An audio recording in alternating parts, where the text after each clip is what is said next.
Hey everybody, your friendly GM Bobby here, back with another episode of Ask Bobby, the show where I answer the questions that you ask me, because for some reason a while ago I decided to entertain the idea that I might be good at this. The jury's still out.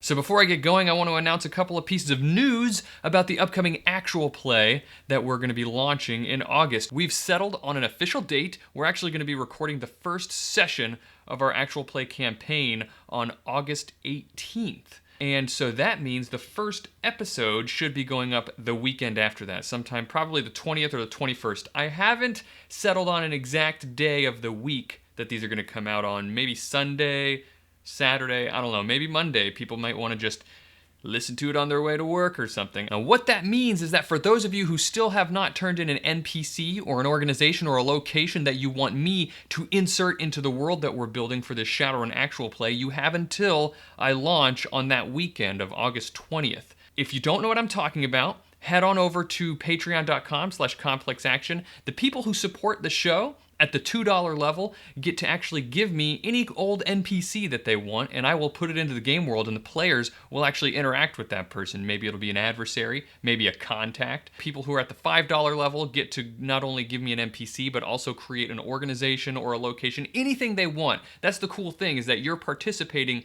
in this world-building endeavor that we're doing for Columbia, South Carolina. So this week that this show is being published, me and my players are getting together and we're gonna be doing a world building episode. That's gonna get dropped onto the podcast feed for the actual play, and you guys are gonna get to experience that, introduce the players again, introduce their characters, and listen in as we all participate in together building more elements of the world. But 2 weeks after that, we're all getting together to play a practice session so that we can all get comfortable with each other. Some of us haven't played in a while. I haven't GM'd in a little while, so we all want to kind of like get the gears lubricated again, get everything moving, and kind of get familiar and comfortable with each other.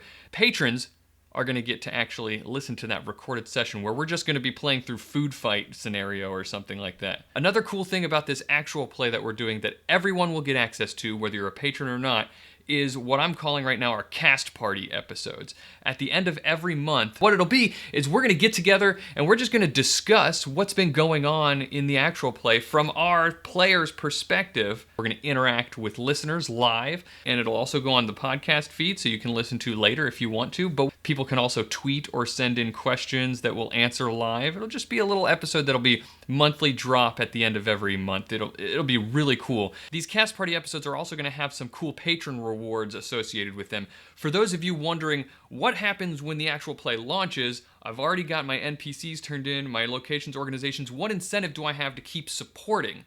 Well, you're gonna have the chance to maybe participate live in the show, maybe be a guest on the show for that month. Also maybe priority to ask questions and get them answered on the show. Stuff like that, so just stay tuned for that. So, on to the questions. Our first question comes from Patreon patron Scott Flowers, who asks, in Shadowrun, do they still have a problem with hot dogs coming in packs of 10, while hot dog buns come in packs of 8? The short answer, yes, it's still a problem. The longer answer is quite an interesting tale.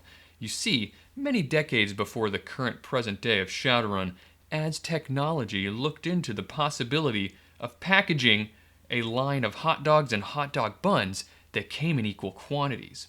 They actually went through all of the market research and launched this line in their stores. But something strange started happening. People, consumers who were buying these hot dogs and hot dog buns mysteriously were getting diseased, and some were falling victim to terrible accidents. And in fact, just months after they hit the stores, the heads of all of the different departments involved in launching this product line mysteriously died. Naturally, as technology was a little curious, what's going on with this hot dog bun conundrum? They hired some Shadowrunners to investigate the problem.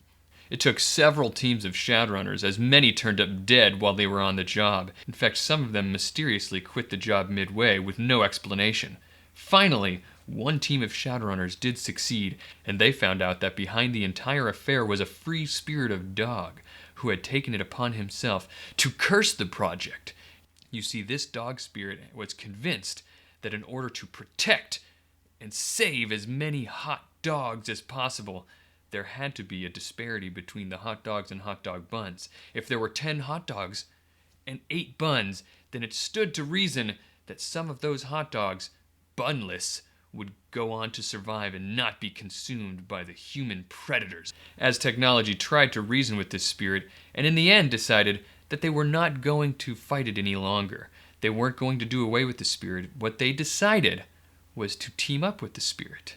They entered into an agreement with this crazed dog spirit to eventually launch a new line of hot dogs, 10 of them, and 8 hot dog buns, infused with the magical power of the dog spirit. They would be called Spirited Franks, and are still located in stuffer shacks nationwide. In fact, if you're ever inside of a stuffer shack and you see those hot dogs slowly glistening and rolling on the dog rollers, those are plump and juicy, full of magical energy.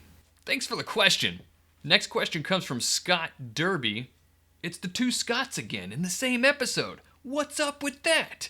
He asks, hey Bobby, can technomancers get link locked? The short, sweet, and complete answer to your question is that yes, they can. In fact, if you check out the SR5 core rulebook on page 229, there's a section on link locked. It's in the matrix section of the book, and it explicitly states the different things that can be link locked, and technomancers are in there. Our last question comes from YouTube user Lucas Varn, who asks, hey, I've been considering GMing myself, and I was wondering if you had any tips concerning when runners turn down a run.